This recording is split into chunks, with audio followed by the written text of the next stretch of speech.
Selamat pagi Bapak Ibu yang dikasihi Tuhan. Selamat hari Minggu. Kita akan beribadah di Minggu pagi yang indah ini.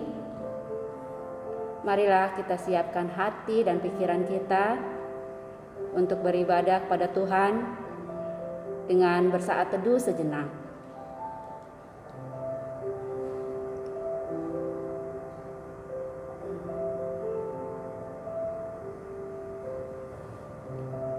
Amin.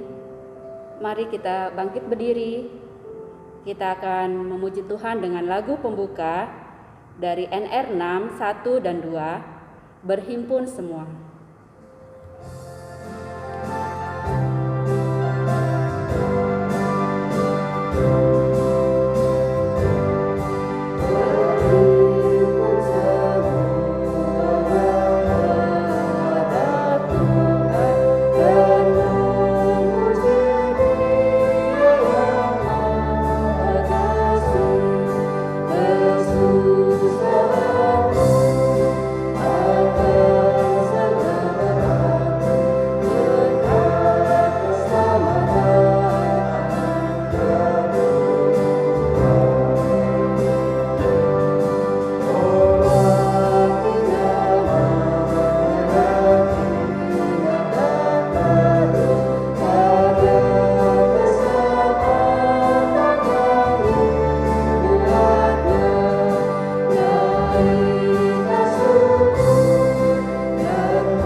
Bapak Ibu yang dikasihi oleh Tuhan Yesus Kristus, marilah kita mengawali ibadah kita pada pagi hari ini dengan sebuah pengakuan bahwa pertolongan kita adalah di dalam nama Tuhan yang menciptakan langit dan bumi. Kasih karunia dan damai sejahtera dari Allah Bapa kita dan dari Tuhan Yesus Kristus menyertai kita sekalian. Amin.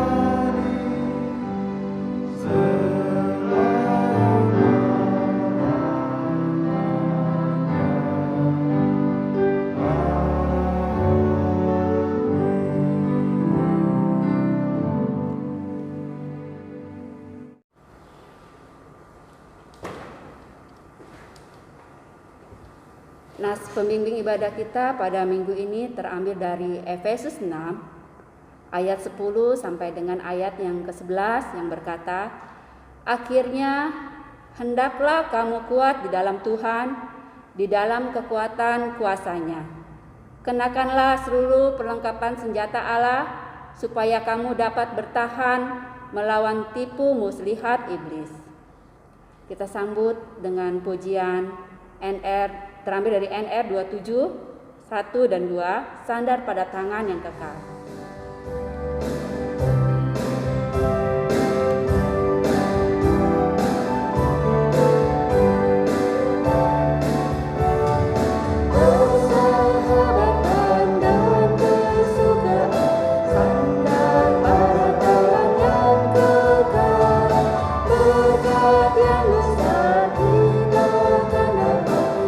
Sandar pada tangan yang kekal.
terambil dari Ulangan 6 ayat 4 sampai dengan ayat yang ke-7 berkata, "Dengarlah hai orang Israel, Tuhan itu Allah kita, Tuhan itu Esa.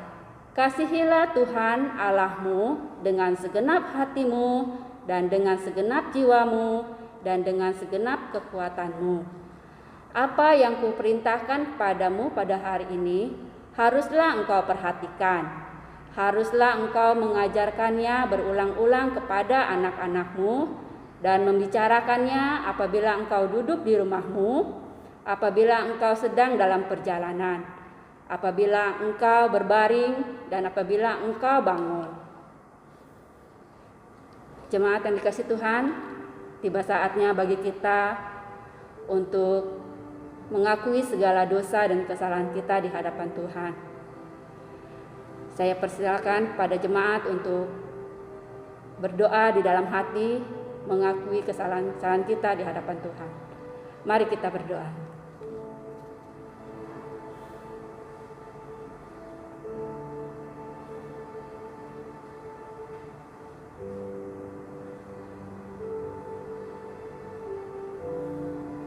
Tuhan Yesus yang baik, terima kasih kembali Tuhan memberikan kepada kami kesempatan untuk mengakui segala dosa dan kesalahan kami di hadapan-Mu.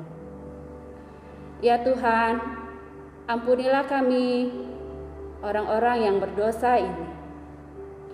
Di dalam nama-Mu Tuhan kami Yesus Kristus, kami berdoa. Amin. Jemaat diundang untuk bangkit berdiri. Berita anugerah minggu ini terambil dari Kisah Para Rasul 13 ayat 38 sampai 39 yang berkata, "Jadi ketahuilah hai saudara-saudara, oleh karena Dialah maka diberitakan kepada kamu pengampunan dosa. Dan di dalam Dialah setiap orang yang percaya memperoleh pembebasan dari segala dosa yang tidak dapat kamu peroleh dari hukum Musa." Dan petunjuk hidup baru terambil dari 1 Petrus 5 ayat 8 sampai dengan ayat yang ke-9. "Sadarlah dan berjaga-jagalah, lawanmu si iblis berjalan keliling sama seperti singa yang mengaum-ngaum dan mencari orang yang dapat ditelannya. Lawanlah dia dengan iman yang teguh, sebab kamu tahu bahwa semua saudaramu di seluruh dunia menanggung penderitaan yang sama." Jemaat dipersilakan untuk duduk kembali. Tiba saatnya kita akan dengarkan firman Tuhan. Sebelumnya mari kita pujikan pujian dari NR 150, Firman Kehidupan. Firman kehidupan.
Jemaat yang dikasihi oleh Tuhan Yesus Kristus, marilah kita mempersiapkan hati kita untuk mendengarkan firman Tuhan. Kita berdoa.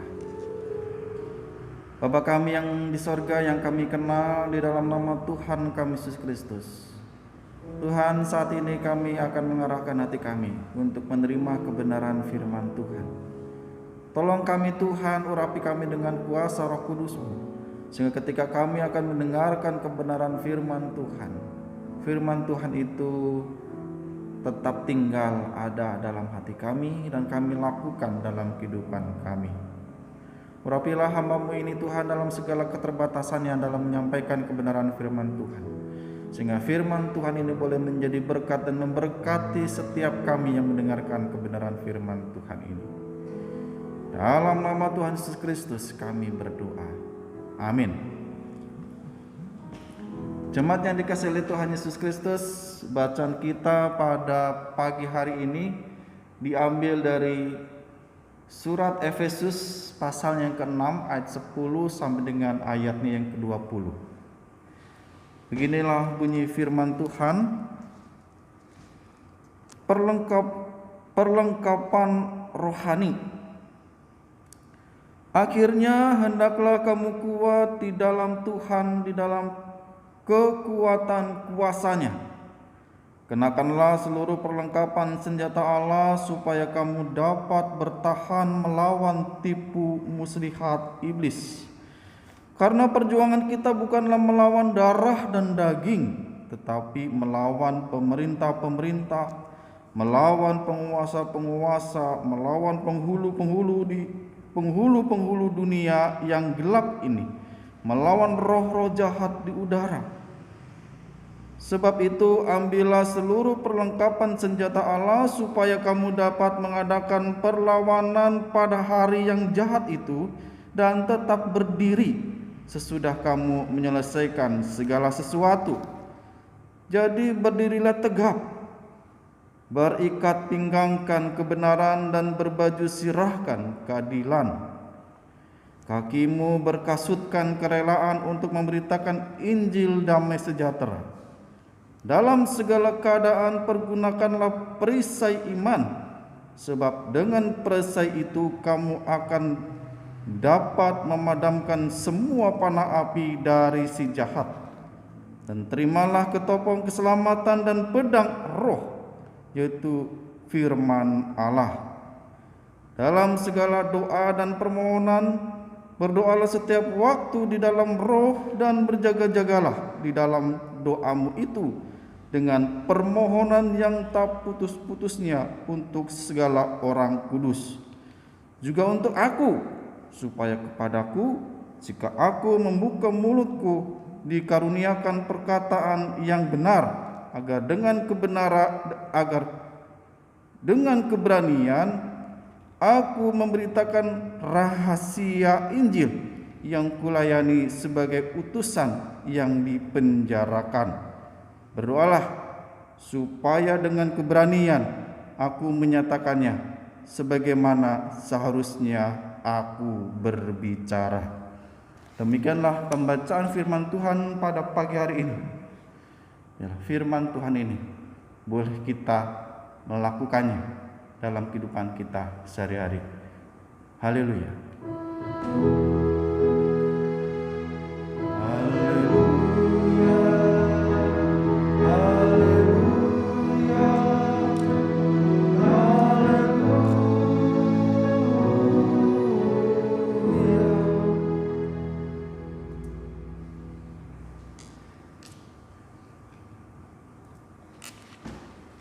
Jemaat yang dikasihi oleh Tuhan Yesus Kristus, pada pagi hari ini tema yang diberikan oleh Sinode Gereja Kristus adalah menang di setiap pertempuran, ya. Menang di setiap pertempuran. Bapak Ibu dikasihi oleh Tuhan, pada masa kini, ya, pada saat ini seluruh dunia termasuk Indonesia sedang berperang melawan COVID-19, ya. Indonesia memasuki serangan kedua, ya. Di bulan Juli, ya, bulan kemarin itu Indonesia mengalami serangan yang cukup dahsyat, ya. Banyak rumah sakit penuh, bahkan banyak pasien-pasien COVID-19 harus isolasi mandiri, dan banyak juga yang isolasi mandiri karena rumah sakit udah penuh, ya. Jadi serangan kedua ini sungguh sangat amat dahsyat. Dan tidak terkecuali Jemaat Gereja Kristus Jembatan Nitan dan Pos Cengkelong pun mengalami serangan kedua ini. Banyak yang terkena COVID-19 ini. Dan mereka ada yang isolasi mandiri, ada juga yang dirawat di rumah sakit. Jemaat yang dikasihi oleh Tuhan Yesus Kristus, bagi setiap orang yang berperang, yang mengalami perang dengan COVID ini, tentunya ada dampak yang dirasakan secara fisik, ya, dialami dengan segala gejalanya. Ada yang merasakan sesak, ada yang merasakan penciumannya hilang, ada yang merasakan badannya lemas, badannya sakit semua, dan lain sebagainya. Gejala-gejala yang dialami secara fisik dialami oleh saudara kita yang mengalami COVID-19. Tetapi juga bukan hanya fisik. Dampak dari terkenanya serangan COVID-19 ini juga secara psikologis, ya, secara psikis diserang juga, dan ada dampaknya. Saya sendiri mengalaminya itu di tahun 2020, dan sampai saat ini pun saya masih merasakan dampak secara psikologi ini. Bagaimana orang yang terkena COVID-19 ini, orang masih menganggapnya sesuatu yang luar biasa. Saya ketika olahraga pagi begitu, ya, keliling jalan di kampung begitu, ya, ada satu orang yang menyindir saya. Sindirannya sangat membuat saya juga nggak nyaman begitu, dan jadi malas olahraga gitu, Bapak Ibu. Dibilang biang COVID, ya. Waduh, Bapak Ibu, kalau dibilang begitu gimana rasanya, ya? Lu ya gue biang COVID gitu, ya. Jadi sekarang saya jadi malas olahraga, jalan kaki begitu, ya. Jadi malas. Bapak Ibu, itu dampak orang yang terkena secara psikologis dan juga secara fisik, yang terkena dampak COVID-19. Tetapi bukan hanya secara fisik, bukan hanya secara psikologi, tetapi juga secara rohani pun itu juga dialami, ya. Saya yakin dan percaya bagi Bapak Ibu yang pernah mengalami ini pun, secara rohani pun ini menjadi peperangan yang luar biasa, ya. Ada ketakutan, ada kekhawatiran secara rohani yang sangat luar biasa. Dan itu membutuhkan pertolongan Tuhan. Kita membutuhkan Tuhan dalam peperangan rohani ini. Meskipun apa yang kita alami ini secara rohani ini, ya, virus COVID-19 ini nggak kelihatan. Tapi dampak secara fisik, secara psikis dan juga secara rohani itu kita merasakannya. Luar biasa, sangat dahsyat sekali. Jemaat yang dikasihi oleh Tuhan Yesus Kristus, peperangan kita bukan hanya peperangan dengan COVID pada saat ini, Bapak Ibu, tetapi peperangan ini adalah peperangan dengan kuasa-kuasa kegelapan, ya. Hidup ini adalah suatu peperangan. Setuju ya Bapak Ibu, ya, bahwa hidup kita ini, dalam perjalanan hidup kita, adalah suatu peperangan. Ya, perjalanan kita ada suatu medan peperangan. Kapan perangnya? Saat ini juga, sekarang juga. Karena itulah maka Rasul Paulus pada ayatnya yang pada Efesus 6 ayat 10 mengatakan, akhirnya hendaklah kamu kuat di dalam Tuhan, di dalam kekuatan kuasanya. Kita diajak oleh Rasul Paulus untuk kuat, untuk mengandalkan kuasa Tuhan, untuk menjalani peperangan dalam kehidupan ini. Tentunya dalam peperangan tentunya ada musuhnya Bapak Ibu. Gak mungkin kita perang tanpa ada musuh, gak mungkin gitu ya. Siapakah lawan kita dalam peperangan, dalam perjalanan hidup kita? Yaitu adalah iblis. Ya, iblis, kekuatan yang mengendalikan kuasa dosa. Dalam Efesus 6 ayat 12 mengatakan, karena perjuangan kita bukanlah melawan darah dan daging, melawan manusia. Lawan kita bukan manusia, ya, tetapi melawan pemerintah, melawan penguasa, melawan penghulu dunia yang gelap ini, melawan roh-roh jahat di udara. Ya, seperti COVID-19 yang gak kelihatan, kita juga melawan sesuatu yang gak kelihatan, yaitu iblis, roh jahat yang ada di udara. Cuman yang dikasih oleh Tuhan, setan telah bertekad untuk, ya, kuasa iblis, kuasa setan itu telah bertekad untuk menggoda dan menyesatkan manusia. Sudah punya tekad bagaimana caranya agar manusia itu bisa tetap ada dalam kuasa dosa dan menyesatkan manusia. Itu tekadnya iblis, itu tekadnya setan. Zaman yang dikasih oleh Tuhan, saya pernah ditanya nih Bapak Ibu, oleh seorang remaja. Ditanya begini, Pak Didit percaya nggak adanya setan? Kalau Bapak Ibu ditanya seperti itu, kira-kira Bapak Ibu percaya nggak adanya setan?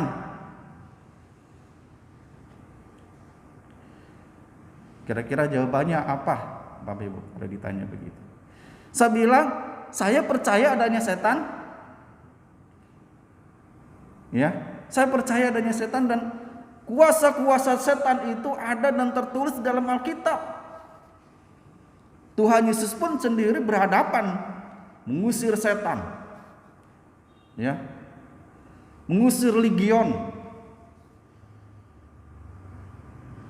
Kalau dalam Alkitab ada tertulis tentang setan, kenapa kita nggak percaya tentang adanya setan? Ya, karena setan itu punya tekad untuk membawa kita, mengikat kita untuk terus ada untuk berbuat dosa. Tapi setan-setan yang saya maksud di sini adalah bukan seperti setan-setan yang dianggap oleh orang Indonesia saat ini begitu ya. Tahu Bapak Ibu ya maksud saya ya, gitu ya. Adanya tuyul, adanya kuntilanak dan sebagainya, bukan itu. Ya. Jemaat yang dikasih oleh Tuhan Yesus Kristus, setan itu ada dalam kehidupan manusia di dunia ini. Setan ada dalam bentuk apa saja bisa. Itulah musuh kita, itulah lawan kita.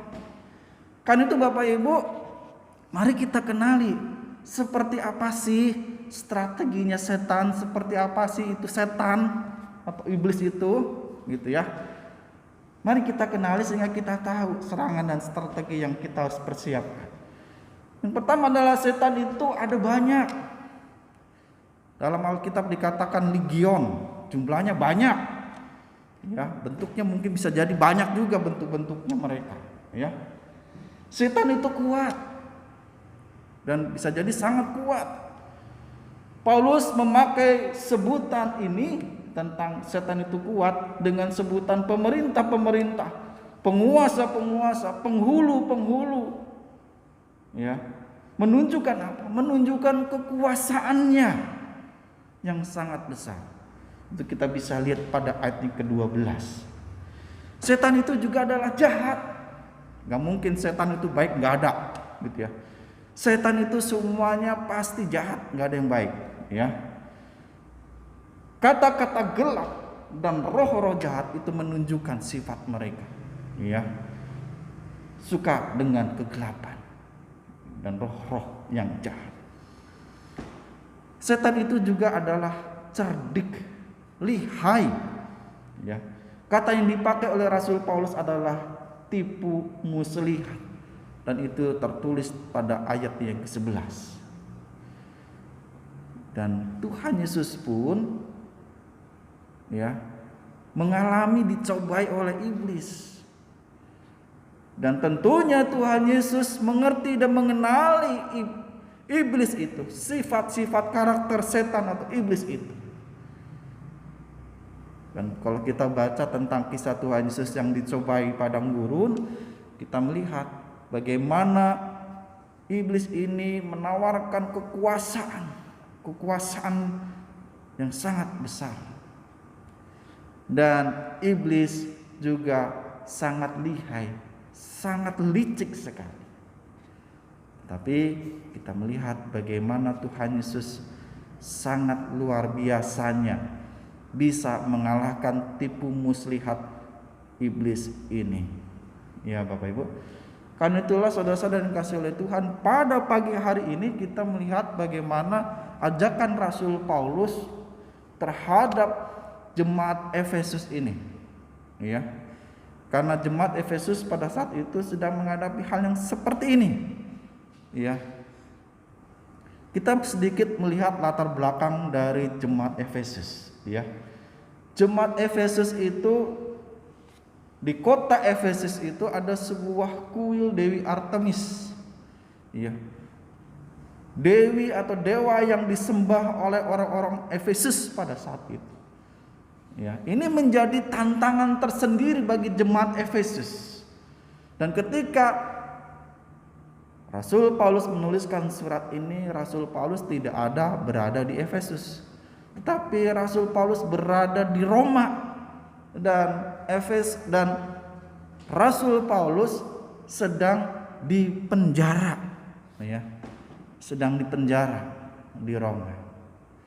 Dan Rasul Paulus memberikan tulisan ini kepada jemaat Efesus untuk bagaimana memiliki strategi di dalam kehidupan berjemaat di tengah-tengah orang-orang memahami bahkan menyembah dewa Artemis.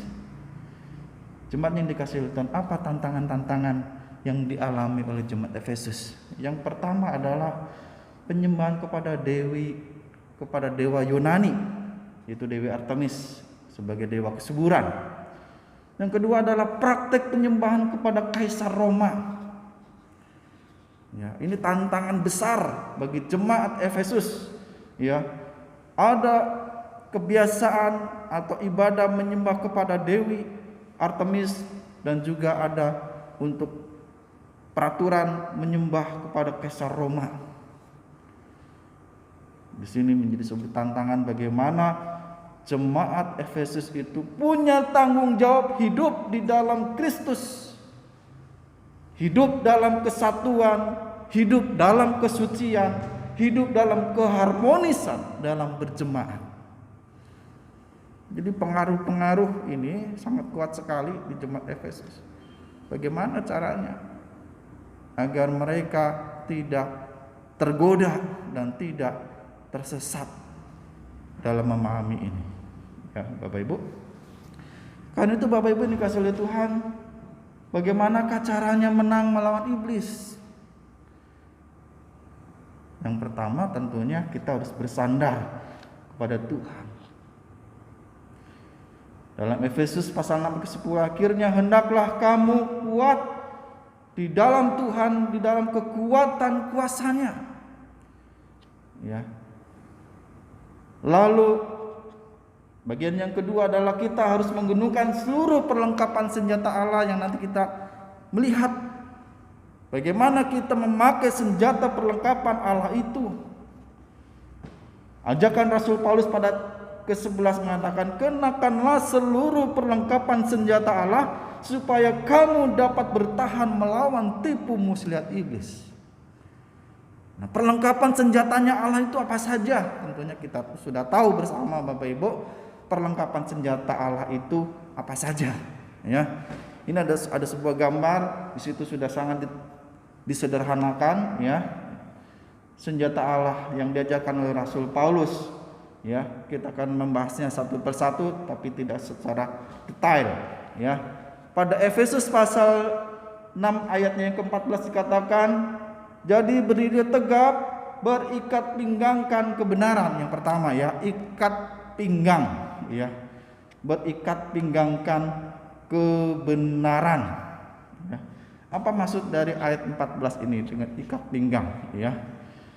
Ikat pinggang sama dengan kebenaran tadi atau truth. Ikat pinggang yang kuat dirancang untuk menopang tubuh dan berfungsi menutupi bagian perut. Ya, bagi bapak ibu atau bapak-bapak yang biasanya lebih banyak pakai ikat pinggang, ya, itu ada berada di perut dan di bagian depan itu ada plat, ya, plat besi itu berfungsi untuk menjaga agar ketika berperang, gitu ya, kalau tentara itu untuk jangan sampai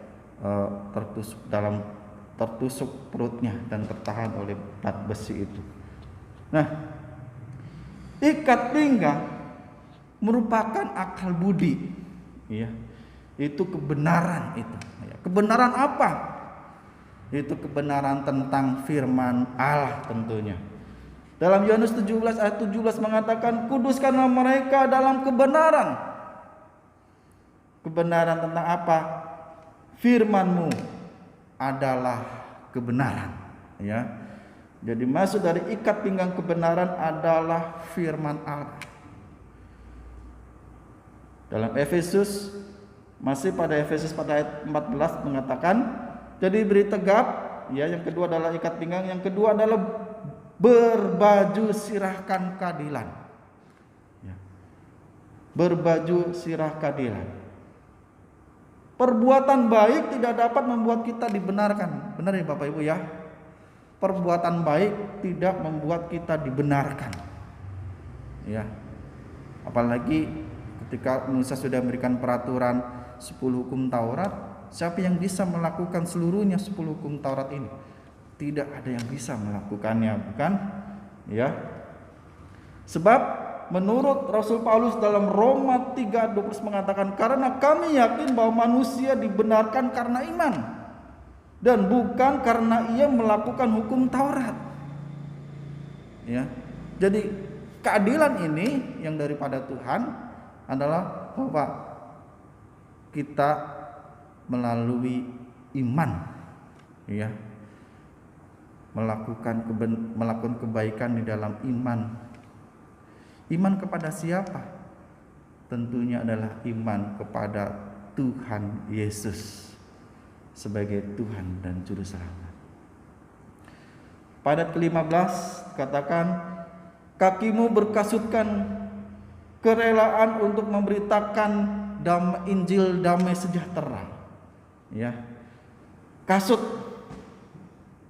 Ya, kasut itu sepatu ya, zaman sekarang ya. Sepatu begitu ya. Mengenakan kasut ini berarti kita siap kapanpun ada kesempatan untuk bergerak dan memberitakan Injil damai sejahtera. Injil siapa?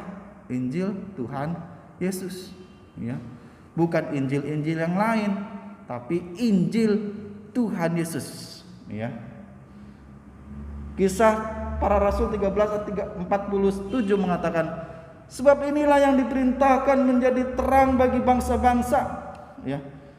Sebab inilah yang diperintahkan kepada kami, ya, pada Kisah Para Rasul 13:47. Sebab inilah yang diperintahkan kepada kami, aku telah menentukan engkau menjadi terang bagi bangsa-bangsa yang tidak mengenal Allah, supaya engkau membawa keselamatan sampai ke ujung bumi, ya, sampai ujung bumi. Jadi kita punya tanggung jawab untuk memberitakan Injil keselamatan. Jadi kasut ini adalah kerelaan untuk membawa kita memberitakan Injil Tuhan Yesus. Pada 16, ya, yaitu tentang perisai iman, ya. Iman berarti saya percaya apa yang Allah katakan, ya. Saya percaya apa yang dikatakan dalam firman-Nya yang tertulis. Mengenakan perisai iman berarti percaya kepada apa yang Allah katakan Di manakah Allah mengatakan firman Allah itu ada dan tertulis di dalam Alkitab kita? Ya Bapak Ibu, Alkitab kita. Alkitab semua tertulis di sini tentang Allah, tentang karya keselamatan yang telah dilakukan Tuhan Yesus tertulis di sini. Karena itu Yohanes 20:31 mengatakan, tetapi semua yang tercantum di sini ya di dalam Alkitab yang telah dicatat supaya kamu percaya bahwa Yesuslah Mesias, Anak Allah, dan supaya kamu oleh imanmu memperoleh hidup di dalam namanya, di dalam Tuhan Yesus, ya, melalui firman Tuhan yang tertulis ini. Jemaat yang dikasihi oleh Tuhan Yesus, apa maksud dari ketopong? Ya, ketopong itu helm, ya, ketopong keselamatan. Ketopong keselamatan ini, ketopong berfungsi memberi perlindungan pada bagian kepala. Apa maksud ketopong yang dimaksud oleh Rasul Paulus? Ya, Injil keselamatan akan melindungi pikiran kita, ya, dari berbagai ya serangan, kekhawatiran, ketakutan, bahkan berbagai macam doktrin dan nilai-nilai yang banyak terjadi di dunia ini. Banyak juga muncul ajaran sesat dan lain sebagainya, ya. Jadi ketopong ini menolong kita untuk terhindar, terlindungi pikiran-pikiran kita ini untuk tidak disesatkan oleh iblis, ya, oleh doktrin-doktrin yang sesat. Sebab tanpa Injil keselamatan, pikiran akan mudah diserang dan dipengaruhi oleh berbagai macam tipu muslihat iblis.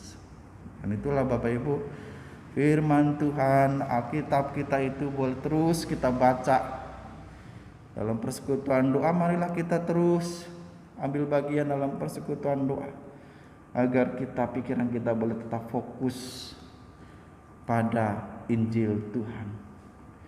Dalam Kisah Para Rasul 4 ayat 12 dikatakan, dan keselamatan tidak ada di dalam siapapun juga selain di dalam Dia. Sebab di bawah kolong langit ini tidak ada nama lain yang diberikan kepada manusia yang olehnya kita dapat diselamatkan. Jadi sangat penting perannya ini ketopong juga, ya. Yang terakhir adalah pedang roh, ya. Pedang roh atau firman Tuhan ini juga punya peranan yang luar biasa juga, nggak kalah dengan perlengkapan yang lain, ya. Dalam Ibrani 4 ayat 12 sangat jelas di sana dikatakan, sebab firman Allah hidup dan kuat dan lebih tajam daripada pedang bermata dua manapun, ya, ia masuk amat dalam dan lain sebagainya. Ini benar-benar luar biasa Bapak Ibu, ya, firman Tuhan ini, ya, seperti pedang bermata dua, ya, menyerang ke depan tapi juga bisa menyerang ke dalam, ya. Artinya firman Tuhan ini harus memperkokoh kita, ya, tapi bukan berarti, ya, membunuh, tapi memberikan kehidupan kepada kita. Firman itu memberikan kehidupan bagi kita. Di tengah-tengah perlengkapan senjata perang itu, tidak lupa doa itu juga menjadi bagian dari perlengkapan senjata Allah. Banyak berdoa, doa setiap waktu, doa yang dipimpin oleh Roh Kudus, ya. Karena itu maka Rasul Paulus meminta kepada jemaatnya pada ayat ke-18, dalam segala doa dan permohonan berdoalah setiap waktu di dalam roh dan berjaga-jagalah di dalam doamu. Ya, doa itu sangat penting memperkokoh kita semakin dikuatkan, diyakinkan dengan kepastian di dalam Kristus ada keselamatan. Jadi Bapak Ibu yang dikasihi oleh Tuhan Yesus Kristus, kalau kita melihat segala perlengkapan yang ditawarkan oleh Allah untuk kita pakai semua, sebenarnya perlengkapan itu adalah masuk pada sosok Tuhan Yesus. Ya, Bapak Ibu.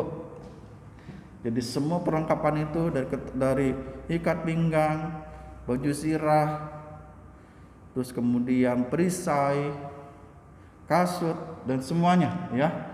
Di perlengkapan perang Allah ini adalah firman Allah. Hanya satu. Ya, inti semuanya itu yaitu firman Allah. Dan Yesus adalah firman Allah yang menjadi daging. Yesus menjadi senjata Allah untuk melawan iblis.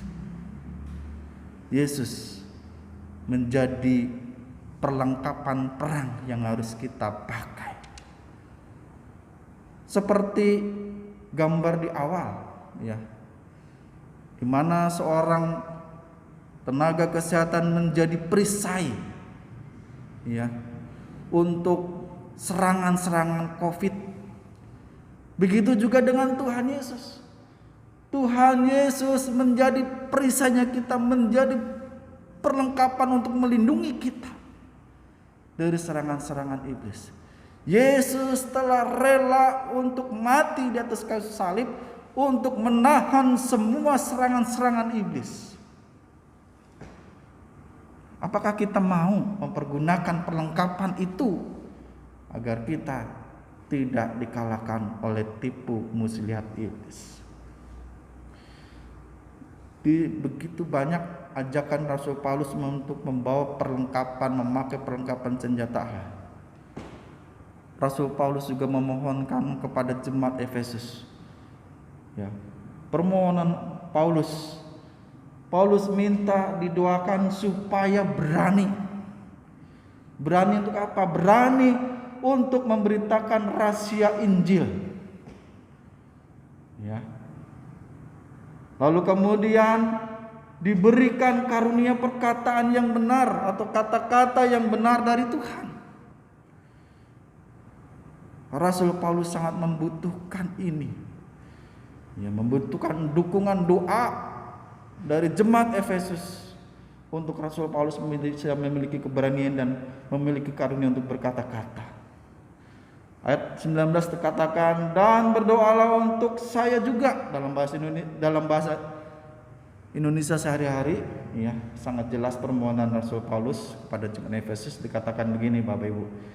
Dan berdoalah untuk saya juga supaya pada waktu saya berbicara memberitakan Injil, Allah memberikan kepada saya kata-kata yang tepat, dan supaya saya dengan berani dapat memberitahukan rahasia kabar baik itu, kabar Injil keselamatan itu kepada setiap orang. Karena itu Bapak Ibu dikasihi oleh Tuhan, dari perlengkapan senjata Allah, apa yang sudah diajarkan oleh Rasul Paulus kepada jemaat di Efesus juga itu berlaku bagi kita. Mari kita pakai perlengkapan senjata itu. Mari kita ada dan terus berada di dalam Tuhan Yesus. Jangan sampai kita lepaskan perlengkapan senjata Allah itu. Jangan sampai kita melepaskan Yesus untuk kita mengejar sesuatu untuk kepuasan diri sendiri. Jangan sampai itu terjadi. Ketika itu terjadi, kita melepaskan perlengkapan senjata Allah itu, pertahanan kita menjadi bisa dan sangat mudah diserang oleh iblis, dan kita akan mengalami kebinasaan.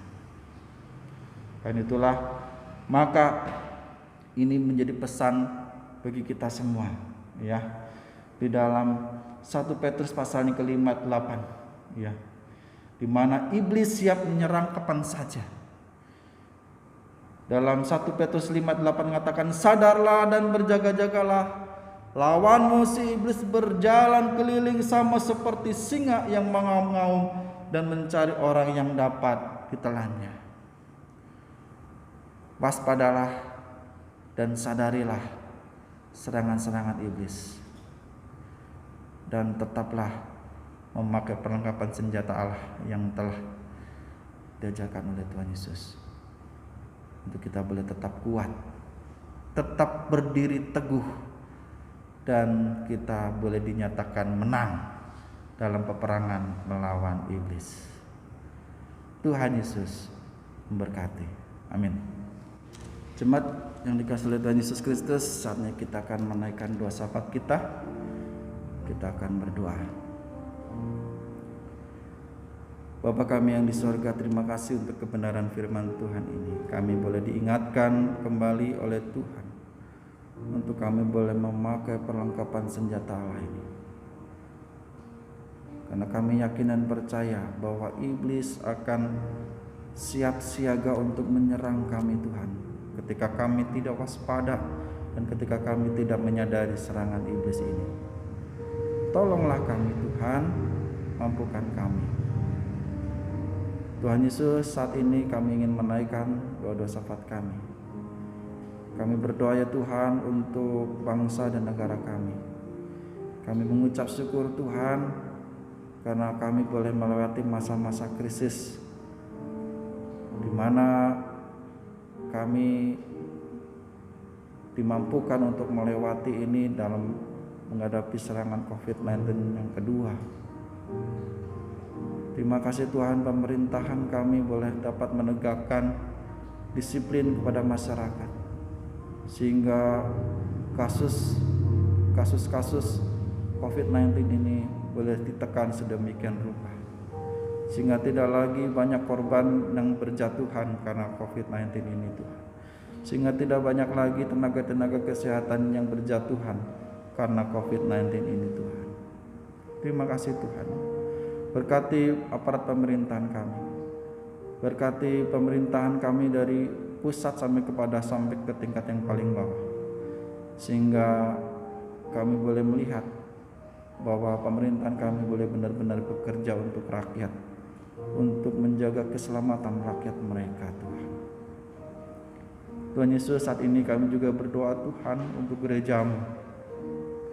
Tuhan, tolonglah agar gerejamu ini boleh diberkati dan semakin dimampukan oleh Tuhan untuk bisa tetap melayani jemaat Tuhan meskipun ada dalam masa pandemi ini Tuhan. Meskipun kami lakukan ibadah-ibadah kami secara online, Tuhan kiranya mampukan kami untuk kami boleh terus memberitakan Injil Tuhan kepada jemaat Tuhan, sehingga jemaat Tuhan baik di GKJH maupun di Pasang Kelang boleh tetap terpelihara iman mereka dan tetap teguh berdiri tegap di dalam pemberitaan firman Tuhan, sehingga firman Tuhan ini boleh memampukan jemaat Tuhan untuk boleh terus memiliki kekuatan untuk melawan berbagai macam pergumulan-pergumulan yang melemahkan iman kami. Terima kasih Tuhan. Tuhan Yesus, kami juga berdoa Tuhan untuk jemaat-jemaat kami yang saat ini sedang mengalami sakit, baik yang karena COVID-19 maupun oleh sakit penyakit yang sudah mereka alami ya Tuhan.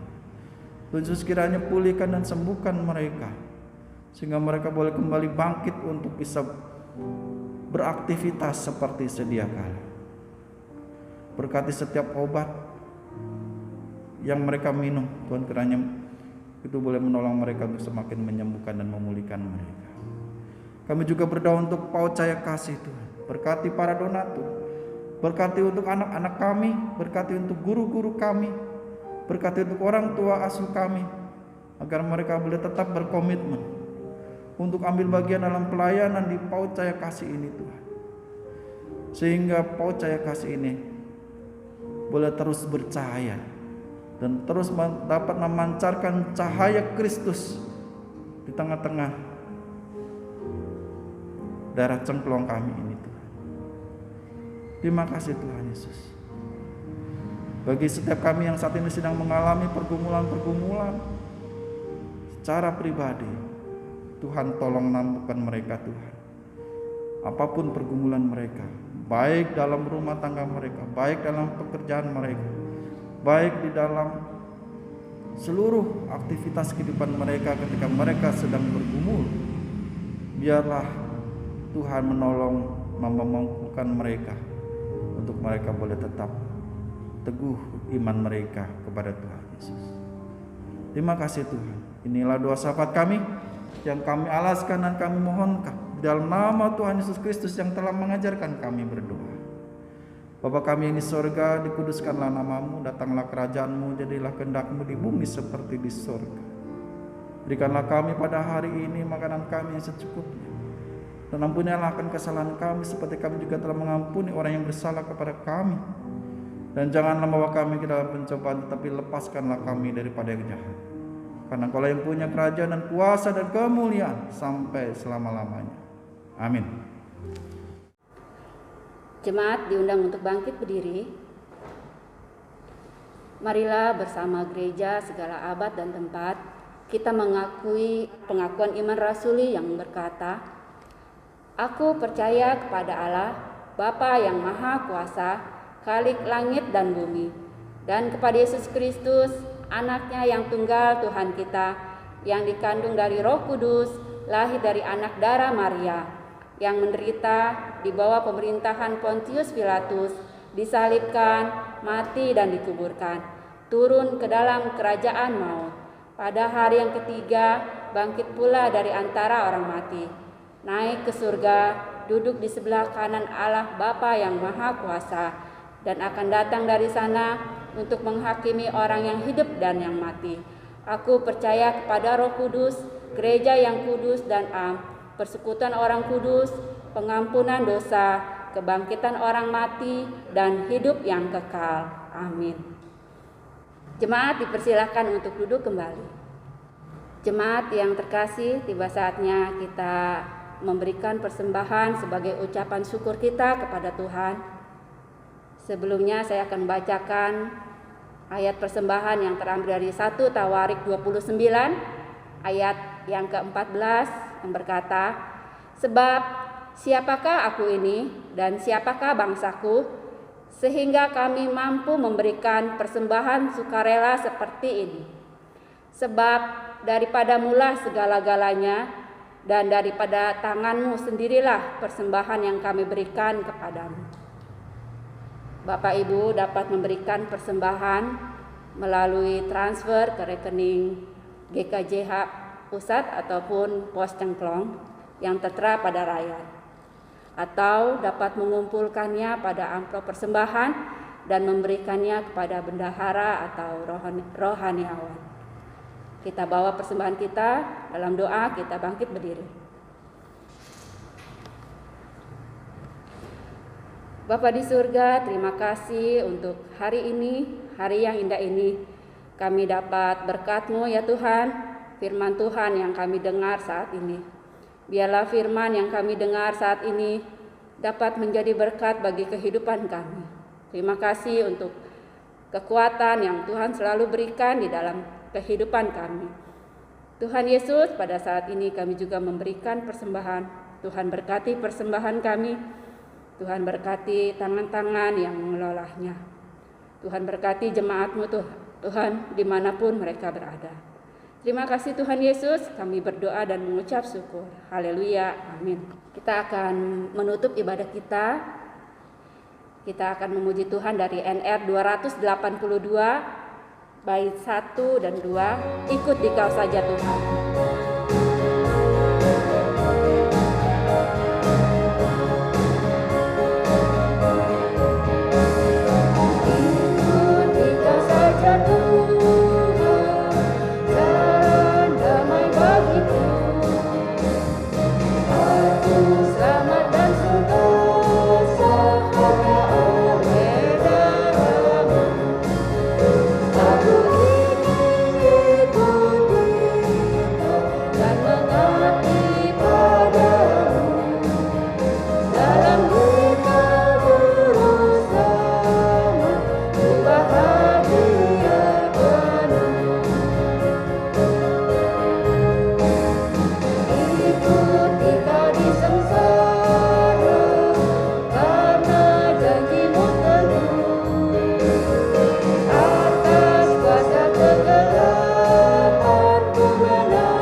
Jemaat yang dikasihi oleh Tuhan Yesus Kristus, marilah kita mengarahkan hati kita untuk menerima berkat Tuhan menyertai kita sekalian.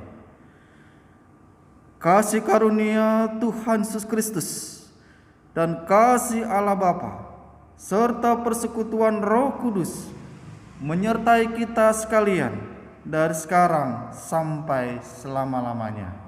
Amin.